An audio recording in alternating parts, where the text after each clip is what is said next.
When I was trying to decide if I should go up for tenure when I was a professor or resign, I spent a period of months in a discernment process. And there was a point where I felt led to meditate on a couple of different quotes. I can't say exactly why, but it was like that inner knowing, that sense that you're being led by God, by the universe, to think about these things, to meditate on them, to read them, and let them read me. And one was a quote by the philosopher and spiritual advisor to Dr. Martin Luther King Jr., that is the civil rights activist Howard Thurman. And Thurman said, "Don't ask what the world needs, ask what makes you come alive and go do it." Because what the world needs is people who have come alive. And another quote comes from a poem, Sweet Darkness, by David Whyte, an Anglo-Irish poet. And in it, he says, "You must learn one thing. The world was made to be free in. Give up on all other worlds except the one to which you belong. Sometimes it takes darkness and the sweet confinement of your aloneness to learn anything or anyone that does not bring you alive is too small for you." The question for this Braving the New Year series episode is, what brings you alive? A few months after beginning to meditate and pray over the words in both of these things, the Thurman quote and the poem by David Whyte, or an excerpt from that poem, I received an invitation to have a meeting with Father Richard Rohr.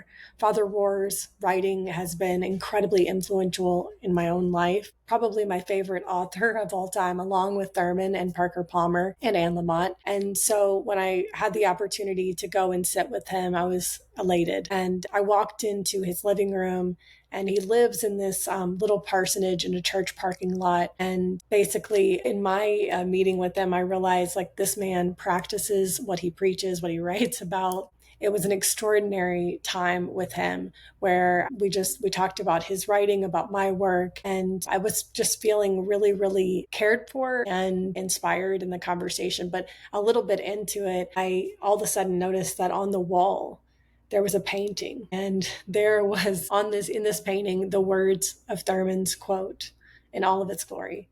And I just couldn't believe it. It was so beautiful. And I was so moved in that moment by the fact that these words were there. I was having this inspiring conversation with Father Rohr in the midst of my discernment process.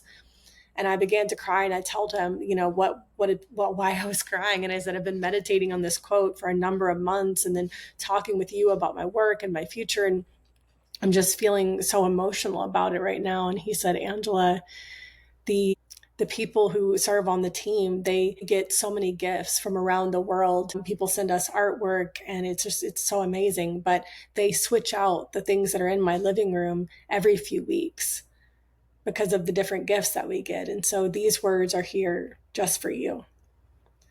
And then just a couple of weeks after my meeting with Father Rohr, I received an email from a colleague who said, I'm editing my book, and I've integrated some of your work into my book, and I'd love if you could read the first chapter and let me know what you think.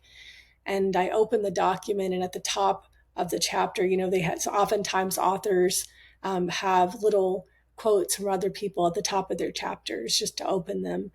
And there was a quote at the beginning of this chapter that said, a portion of David Whyte's words, "Anyone or anything that does not bring you alive is too small for you."